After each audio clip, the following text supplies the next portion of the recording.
UFC Fight Night, Whittaker versus the Ritter is this week. I'm going to give you a full card prediction and breakdown of all 12 fights on this card, starting with Martin Buday versus Marcus Buchecha. I'm going to go Marcus Buchecha in this fight. He is a pretty good grappler. Just started his MMA career pretty recently. He's fought a lot of matches in grappling and in BJJ. Kind of fought everybody at this point. Gordon Ryan, pretty big names. I think Felipe Pena beat him, which is a pretty decent win to have. I mean, no other names are popping out the page real quick. Rodolfo Vieira, UFC fighter, kind of just went through the who's who in grappling. So transitioned over to MMA, fought in 1FC. If you have not seen the Omar Kane fight, I think you should check it out. It's a very entertaining fight, a really fun fight to watch.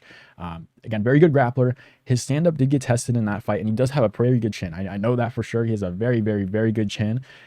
His striking is a little sloppy, I will say, but we don't really have to worry about that yet because it is Martin Buday, who doesn't really have too big of a finishing instinct. It's not like I'm worried about Buchecha getting knocked out or submitted in this fight. If anything, I think Martin Buday got like his first finish in the UFC against Josh Parisian, and pretty much nothing else after that. Got finished versus Shamil Gaziev. I'm not worried about Buchecha on the feet, really. Buday is just pretty much a point fighter, like sees the clinch, likes to win that way. You know what I mean? Like a very boring style. Again, got a submission against Josh Parisian, but that was really it. Buchecha, I think the fact that Buday does kind of use the clinch quite a bit, I think that helps Buchecha quite a bit here. Just closes off the distance a little bit easier for him. And on the feet, I think he can hang on the feet with Buday a little bit if he wants to. I know he's a little bit sloppy, could get caught in certain moments, but I don't think Buday is going to KO him in this one. He does have a little bit of power of his own in his own hands, but I think Buchecha can find the takedown here. He's a very stocky dude, pretty well built as well. 80 inches of reach, which is pretty nice to have. 3-inch reach advantage over Martin Buday in this fight. But I think he can take down Buday at least in this first round and be able to find a submission, in all honesty. So I think Buchecha is going to win by first round submission. Let's move on. We have Muhammad Yahya versus Steven Nugent. I'm going to go Steven Nugent. Muhammad Yahya in his last fight against Cal Fernandez just looked really shit, if I'm being honest. Like, he just seemed super scared in that fight. I don't know if it was Fernandez's power or if he's just got PTSD from Trevor Peek. I don't know exactly what it was, but Yahya just seemed super scared. Fernandez did a really good job kind of just controlling distance on the feet, was just tearing up his legs. And that's one thing Steven Nugent was doing to Jarno Aarons, especially early on in that fight. He was tearing up the legs of Jarno Aarons. I always thought Steven Nugent was actually pretty solid. Like, he was on the Contender Series, I think, like 3 times, weirdly enough. Lost to, who was this? Island Cruz. And then went on to face Theo Rally-Yang, won that one by decision, and then beat AJ Cunningham by finish. I thought he was always solid, continues to improve himself. He's 32 years of age, so he is in his physical prime and probably the best we'll ever see him be. But I think Yahya is just not really UFC level, if I'm being honest. Steven Nugent, I think, is just going to tear up his legs, and I think he can find a KO with his hands on the feet. So I'm going to go Steven Nugent, first round KO over Muhammad Yahya. Let's move on. We have Ibo Aslan versus Billy Elekana. I'm going to go with Ibo Aslan here. A little bit of a closer fight, in my opinion. Just a little bit. I know we haven't seen too much of Billy Elekana in the UFC. He did take that last fight against Bogdan Guskov on short notice. It is a pretty heavy step up in competition because I think Guskov is actually pretty solid as a light heavyweight, where it's very 50-50 on where to track these guys in that division. Middleweight, I kind of figured it out, I think, but light heavyweight's a different animal. Billy Elekana, I think he did take that fight on short notice. I just checked. Kind of gassed out towards the end of that first round, was able to take down Bogdan Guskov and was able to have his back, but eventually just tired out when it got back up to the feet, got cornered up against the fence, and Bogdan Guskov kind of just was landing a bunch of punches on him, and he kind of gave up. Like, he was on his knees in front of Guskov for a good like 40 seconds before Guskov figured out he could just guillotine him, because this guy pretty much just gave up in the fight. So I know it was on short notice. I still worry a little bit about his gas tank because it was very, very bad. Ibo Aslan, tough guy. He did lose to Ian Kutalaba by submission, but and that is a little bit of worry with Elekana, who does have some decent grappling skills, but on the feet, he's a very strong guy. I think he can wrestle a little bit. I think he can defend some of the takedowns of Elekana. I think if he can apply his pressure on the feet, kind of just run right through Elekana, back him up against the fence, I think he can land a flurry similar to what Bogdan Guskov did and eventually find the KO over Billy Elekana. And I do worry about Ibo Aslan potentially gassing out, just trying to finish Elekana, and maybe Elekana just doesn't go out, but I do worry about Elekana's cardio as well. So I'm going to trust Ibo Aslan here. We've seen a little bit more of him. He's very dangerous on the feet. I think he has a lot of power in his hands. I think he's going to be able to finish Elekana by TKO either in the late first or second round here. It should be an interesting fight. He is a -300 favorite. I think that's probably about right here, but I think he can just land a flurry on Elekana at some point in this one, back him up, and get the finish. So let's move on. We have Amanda Ibas versus Tabatha Ricci. I'm going to go Tabatha Ricci. She does have good wrestling. Her grappling's pretty solid as well. Her stand-up is getting better also. Amanda Ribas, does have some of those skills as well. Her stand-up's all right. It doesn't look too great, but she can wrestle a little bit. I believe she did take down Mackenzie Dern like once or twice in that fight. Her positioning got changed over a little bit as well, but she was able to, well, I guess she didn't, she lost that fight, but Mackenzie Dern was able to get the armbar on her. Rose Namajunas won that one by decision, beat Luana Pinheiro, which is a decent win to have, but then got KO'd by Macy Barber, and beat Viviana Araujo, which is a pretty solid win to have as well. But I like Tabatha Ricci here. She's stocky. She's well built to defend some of these takedowns. So I'm going to go with Tabatha Ricci. I think she's going to be better on the feet as well. If it does go to the ground, I think she's strong enough to kind of maybe reverse position, kind of get in the wizard and turn her over and be on top and kind of beat her up that way. I think she's just going to control whatever position she's in this fight. So I'm going to go with Tabatha Ricci. She's plus 120. A lot of people are taking her on Tapology too, which is very interesting. I do like Tabatha Ricci here. It is a little bit of a step up in competition, I will say. She beat Jillian Robertson by decision, lost to Lupi Godinez in the split decision, beat Tisha Pennington, beat Angela Hill, which is pretty much the gatekeeper of this division, but lost to Yan Jiaonan, who's actually a pretty good fighter. So I don't know. It is a little bit of a step up in competition. So we'll see how this fight goes. Yeah, we'll see how this fight goes. I don't know if I'm gonna watch this one too intently, but I think Tabatha Ricci wins this one. Let's move on. You have Damon Blackshear versus Davey Grant in a very interesting fight. It's more based on where Damon Blackshear is at this point in his career, or how I see him in the UFC, because Damon Blackshear is on a nice little winning streak. Did lose to Montel Jackson by KO after having like that nice little run where he got that twister, and then like a week later fought Mario Batista, where some people thought he won. I rewatched that fight twice. I thought Mario Batista landed the better shots in that fight, so I don't understand the Blackshear he won by decision argument. I rewatched it. I didn't really see it. But yeah, he had two really good performances and then got KO'd by Montel Jackson. But since then, beat Cody Stamann by submission, beat Cody Gibson by submission, and then beat Alatenge Lee by decision. And Davey Grant's always been kind of that weird guy. Like on the feet, he's just very difficult to figure out. He's been on the wrong side of a couple decisions in his career within the last couple of years. Adrian Yanez should have won that fight. Daniel Marcos probably should have won that fight as well. But then he also looked really shit against Rafael Assunção and was able to just find a submission at the end of that fight. So I don't know. It's very 50-50 with Davey Grant sometimes. It's more based on where Damon Blackshear is. Like, he's a top 15 level guy. Is he right outside the top 15? Is he, you know what I mean? Like, he's fighting Alatenge Lee. He's fighting Cody Gibson. He's fighting Cody Stamann. Those are guys he should beat. It's more of, is he at that top 15 level? He had a competitive fight with Mario Batista, so you can kind of assume that he might be close to that level. So I'm going to go with Damon Blackshear. Davey Grant, I think, got taken down like 5 times against Rafael Assunção, is what UFC stats page said. He got taken down 5 times. Blackshear is a very good grappler. I don't think he's going to submit Davey Grant, and I think this fight is actually going to be very close.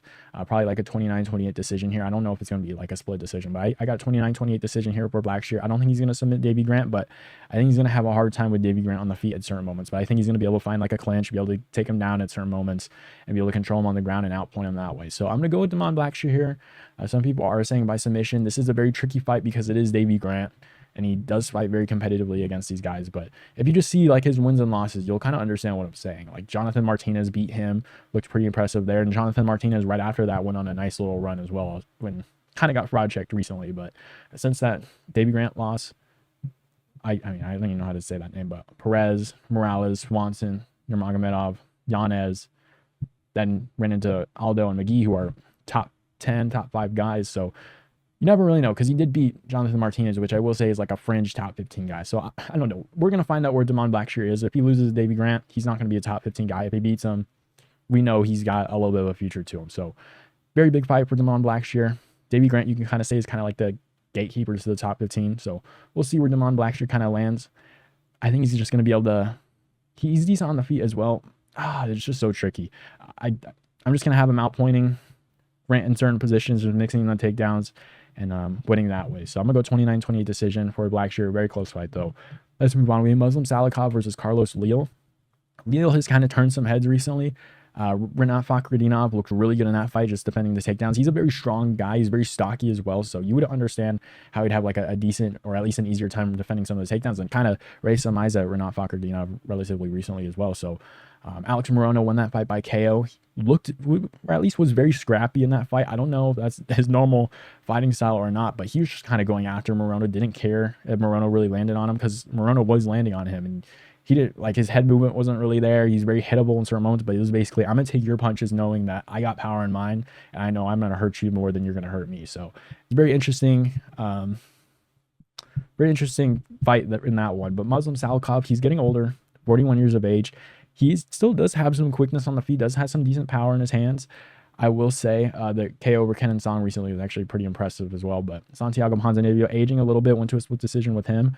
I'm going to go Carlos Leal here because he is a younger guy. He's going to be 10 years younger. Very strong, very stocky, like I did mention. Does have a good chin from what we found out in that last fight against Morona. I know it is Morona, but Morona was landing some pretty clean shots as Leal was kind of going after him. And Muslim Salikhov is going to be a little bit more strategic with his shots. If he can get Salikhov on his back foot and kind of go after him like he did against Morona, I think he'll have a lot of success in this fight. Salikhov can wrestle a little bit, but he does like to pick his shots a little bit more. So I think if Carlos Leal can get after him, land some shots on the feet, I think you can find a TKO, at least in the second round in this one. So I'm going to go with Carlos Leal. There are some questions about the durability of Salikhov at this point at 41 years of age, but he's still a decent fighter, especially on the feet. So I'm going to go Carlos Leal here. Just very strong, very stocky. I think he's going to get after Salikhov in this one. And I don't know if he's going to take as many shots like he did against Morono, because I think he didn't really respect Morono's power on the feet, but I think he'll get after Salikhov in this one eventually, find a flurry, and then be able to TKO him in this fight. So let's move on. We have Bryce Mitchell versus Said Nurmagomedov. Very interesting fight.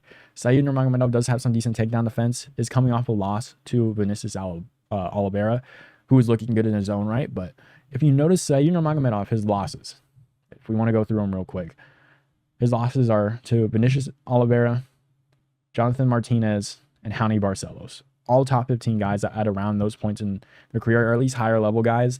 He at least beat Cody Stamann, Andrade, Kakhramonov, who I think is pretty solid as well. Nguyen Gafurov, who hasn't been in the UFC in forever. I wonder what's going on with that, now that I think about it. Oh my God. He must have did some really bad shit to the matchmakers, I will say, because it was, even him getting cut was just very weird in the first place. But now he's on a 6-fight win streak. I don't know what's going on there. But if you look at his losses, all very good fighters. You can say like Barcelos at that point in 2019, kind of gatekeeperish, maybe top 15 guy. I don't know the exact rankings off the top of my head, but we know Jonathan Martinez, top 15 guy. Oliveira likely being a top 15 guy.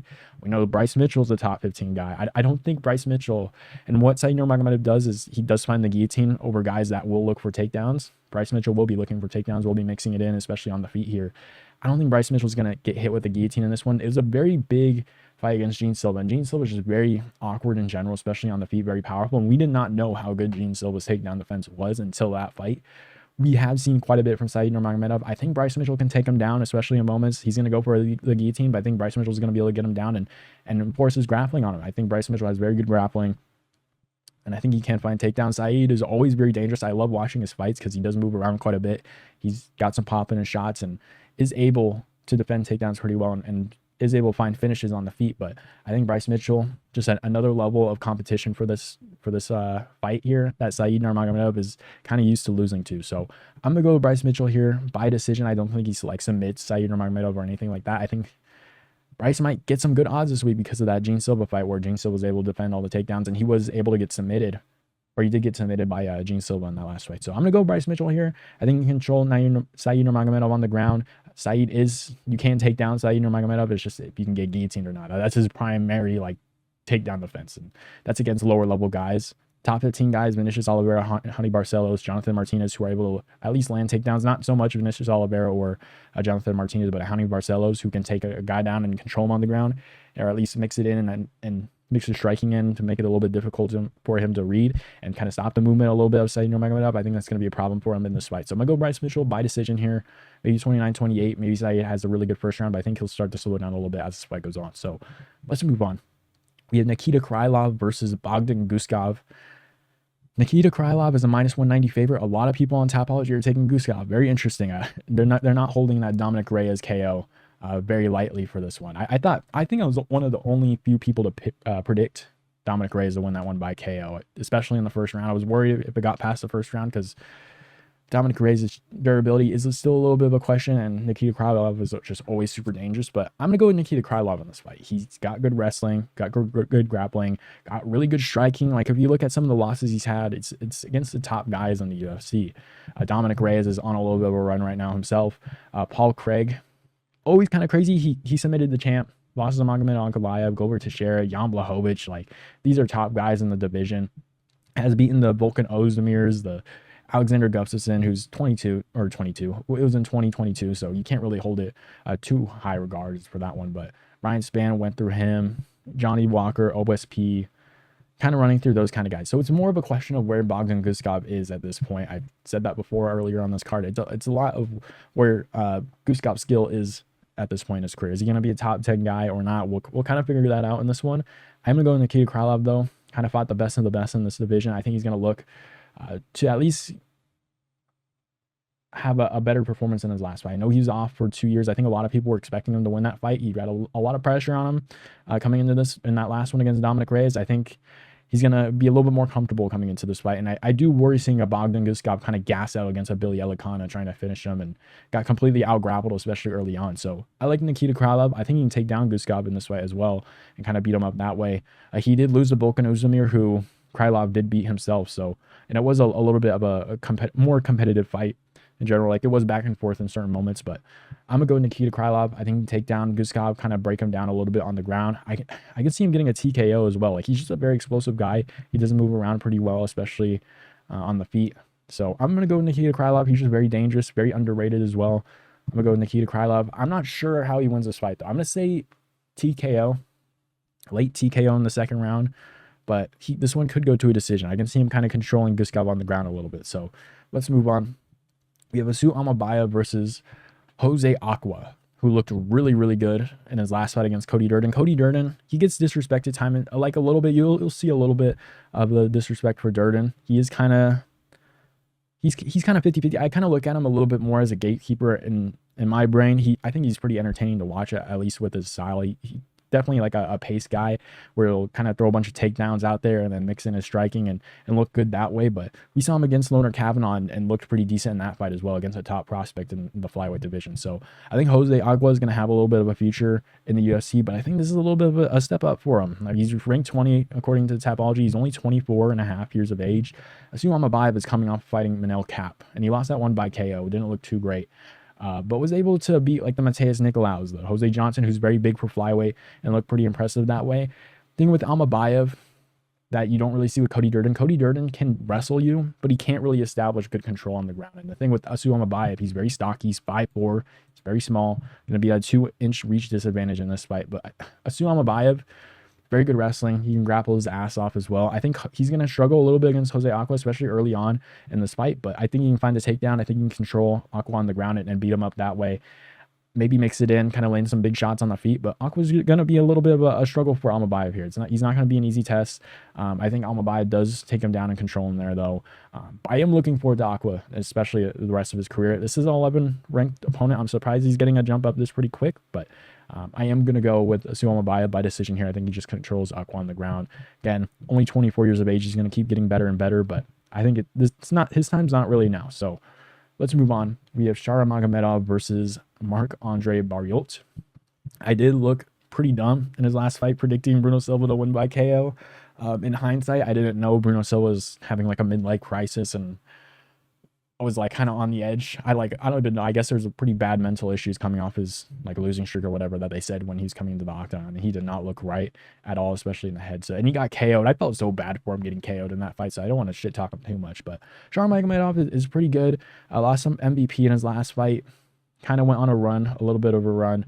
But the big question coming into that Bruno Silva fight was Marc-Andre Barriault's going to wrestle him. Marc-Andre Barriault's going to wrestle him. He only, I think, landed like 2 takedowns in the UFC, especially within the last couple of years. And the fights that he did win, he didn't really use takedowns with. So he doesn't really use his wrestling too much. Shara Magomedov is just very dangerous on the feet. I think he KOs Marc-Andre Barriault in this fight. Just a different level of skill, in my opinion. Especially in this one, Shara Magomedov does a good job kind of keeping his range on the feet as well. I think Marc-Andre Barriault is probably going to try and close the distance, and maybe Shara Magomedov like rocks him a little bit, and then he kind of just gets after him a little bit more in this fight after he rocks him a little bit. So I'm going to go with Shara Magomedov. I think he gets a TKO here. Very dangerous. I don't think he gets taken down in this one. Maybe he does and then gets back up to his feet, but I don't think there's going to be a real big takedown threat. Like, Barriault can wrestle a little bit, but he just doesn't use it too much, and I don't really like seeing that at all. But I think it's just very dangerous, too dangerous for Marc-Andre Barriault here. So I'm going to go Shara Magomedov by TKO. Let's move on. We have Petr Yan versus Marcus McGhee.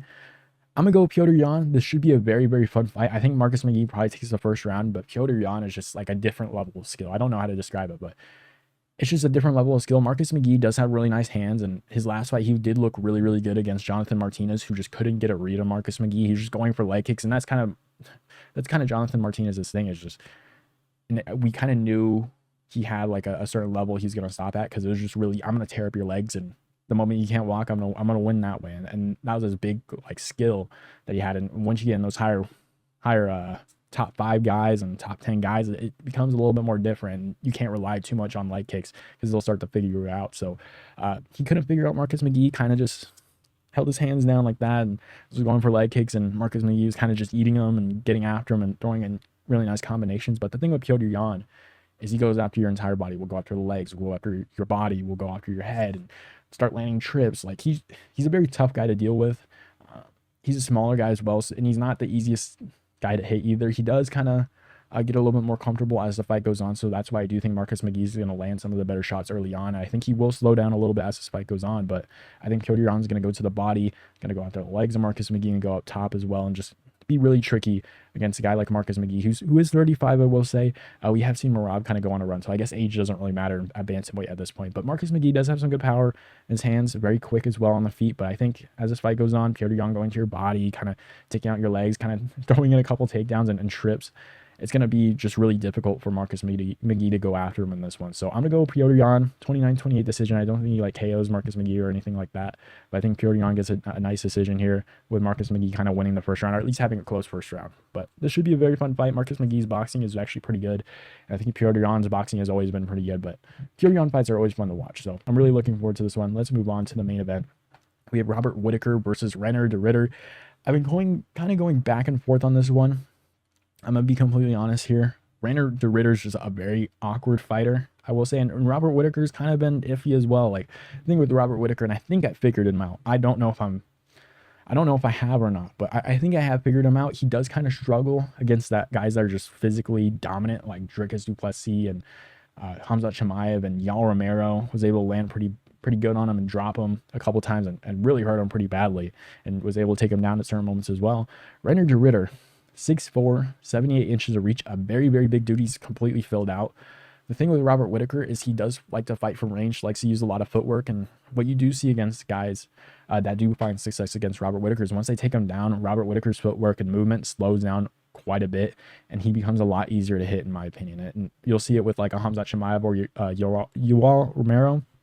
They take him down, he gets back up, he does a jumping thing and kind of darts in the land like a straight or a jab, and then he gets caught on the feet with another straight punch coming right at him, like Dricus du Plessis was able to land, or Yoel Romero was able to land on him.